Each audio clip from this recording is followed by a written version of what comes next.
Hi guys! Welcome back to my vlog. Today, samahan nyo ako sa isang araw na kasama ko ang mga alaga kong Rhode Island Red Chickens. So first, kinuha ko muna itong isa sa mga girl chickens ko. Ang lambing niya, hinimasimas ko pa siya.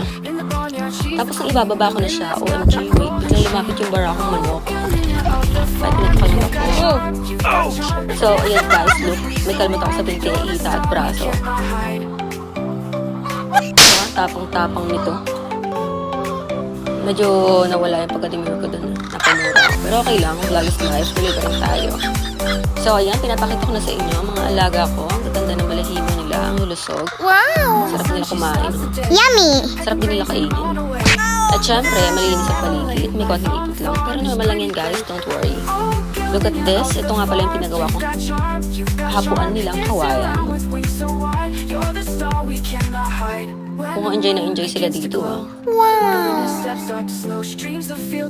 Napapansin ko rin naman kung nasasanay na rin sila sa camera. Hindi na sila nabubulabo kahit binibidyo sila. What? So, diba? So, ito nga pala si Prasanna, si Selena, Juanita, and of course, taga naman si Alberto. Ito yung pinakasultil na barako. Siya nga pala yung nakakasakit kanina. And guys, ito na yung super proud moment. Mangingitlog na sila. Yay! Worth it lahat ng kalmot. So, yan lang ang mini vlog ko for today. Thank you for watching.